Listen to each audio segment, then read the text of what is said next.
Yep, Cliff Godwin is joining us now in the locker room after this 5-2 victory over Appalachian State. And Coach, a lot to like certainly about this contest here, but I think we got to start with Gavin Williams making his return to Clark LeClaire Stadium. 4 really impressive shutout innings for him. Yeah, we were just hoping he would get 3, and his pitch count was down. And of course, he wanted to go back out there for the 9th, and I told him absolutely not, and I told Deeks absolutely not, everybody absolutely not. He really it changed the momentum of the game, and Cooch didn't have his best stuff. And look, our starting pitching's got to be better, and Cooch knows that, Smitty knows that, our pitching staff knows that, and it's not because of effort or preparedness. That those guys are prepared. They care as much as any kids I've ever been around. But for Gavin to come in and just say, "Hey, look, you're not scoring anymore. You got your 2 runs," pound the strike zone. He was able to throw a breaking ball, at least one for a strike, a good change up to a left-handed hitter, and just the momentum. And then we get back in, and all of a sudden we put up that 3-run inning. Ben Newton got a great swing off. Norby got a great swing off, and then we were able to just keep rolling. Well, ECU offense, you were going into just that, but 9 hits today, led by Newton and Connor Norby.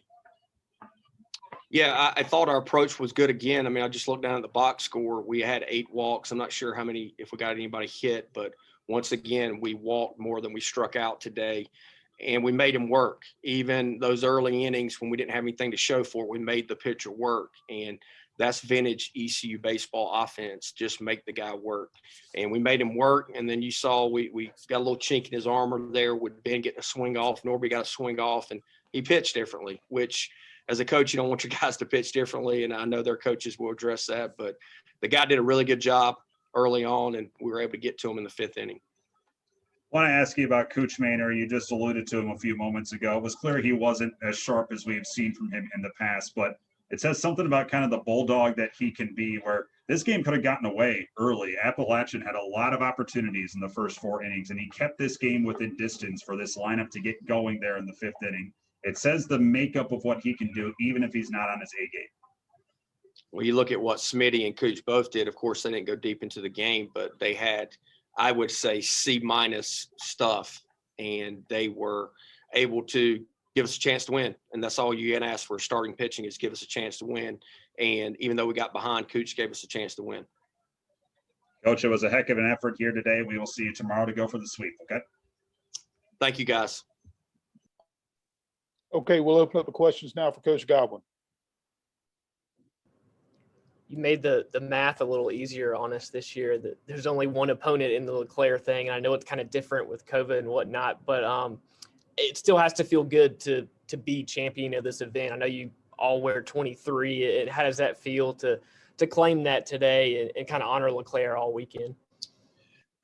Ronnie, I appreciate you bringing up Coach's name, but the way to honor Coach LeClaire will be to sweep tomorrow. So that's what I'm going to think about. And Coach LeClaire never wants us to show up and say, "Hey, we've won a series," and I don't want our guys to do that. Look, I want them to enjoy it for about 4 or 5 hours, and then I want them to wake up and be ready to go tomorrow. Because look, at the end of the day, we're just trying to get better. As I told them today, if we could be a mature team and have maturity and not worry about who we're playing over in the other dugout, and just go out there and play our brand of baseball and focus on flying on and off the field, get the ball around the horn, having tough at bats, then the wins and losses will take care of themselves. And offensively, we should have probably put up 7, 8 runs off of them. We had a lot of opportunities. We didn't, but that's okay. We'll get better at that, and our guys will work on that stuff to execute that. But I was just really proud our guys didn't have a lull, didn't have a letdown after you beat a team 13-2.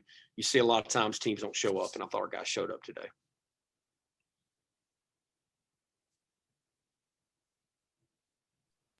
What was it like with Gavin? I guess just between innings and kind of the groove he was in. And I mean, did you sense that this was in him? Obviously, just the way that he kind of went out there and dominated batters at times. Gavin's special when he's healthy, as we know, and he was really special for an inning and was probably a little bit too amped up last weekend at Georgia Southern.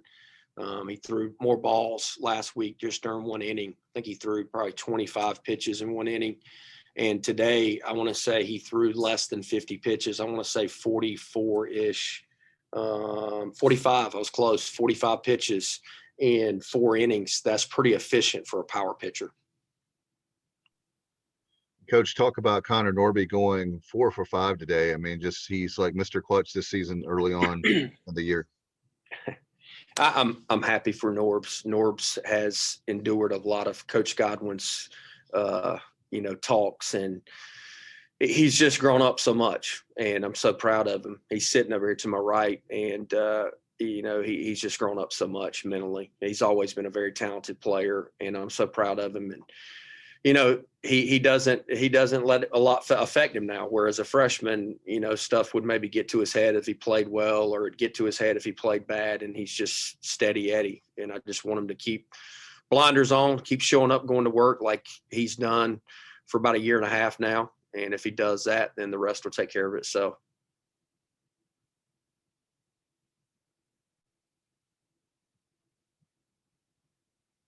Excuse me. Any other questions for Coach Godwin? Okay, Coach, thank you very much. Congratulations. Yeah. Thank you, guys. Here's the man, Norby, that you want to talk to anyway.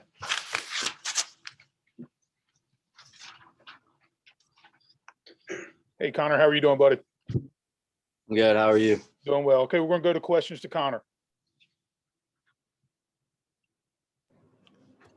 Connor, your home run obviously came right after Ben, and both of those were kind of no doubters. Just were you just kind of looking for a first pitch fastball, or was there any momentum kind of after what Newton did? Kind of take us through that at bat. I mean, we had a good approach all day. We just didn't have really anything to show for it. The last 2 days we battled and just stuck to our approach, and Ben got the offense going with that big swing. And I mean, that just lit everybody up. Gavin came out there and he was pounding the zone and got us back in the dugout really quickly. And that's all you want out of a reliever. And he did a great job. And both those guys got us going for sure. And Connor, talk about the 4 for 5 today. Another great day. You've been on fire this season early on. And what's the difference? You've been really like a spark to this team. I mean, it's just being around such good players and good people, and just trusting one another. Like, I look behind me, I got Thomas Francisco and Bryson and Stump and all these guys. Like, I could go on for days, but it gives you confidence knowing that you don't, like, even if you don't necessarily do your job or what you wanted to do, like, those guys are right behind you to pick you up. And we're too good and too deep to focus on individual accolades, I guess you could say. It doesn't matter. We want to win, and we want to play for each other, and that's what we do. Hey, as a current player, what do you think of the jerseys? We haven't asked about that this weekend, and everybody wearing 23, and it's kind of a nod to past teams. Do you like being in that gear? I mean, does it cool? Do you like the yellow? I do, yeah. I mean, it's when you come in as a freshman and you learn the story of Coach LeClaire, and you hear it every single day, and he's on the walls all around the clubhouse. Like, the story, and you know what he stood for. And wearing 23, everybody wearing 23, it's giving me chills kind of talking about it, but it's an honor for sure. And he'd be happy with how we've played so far this weekend. Okay, are there any other questions? Okay, Connor, thank you very much. Congratulations on the win. Thank you, guys. See you, buddy. Hi, this is ESPN's Dave Lamont, and you're listening to the Sports Objective Podcast, the unofficial podcast of the Pirates.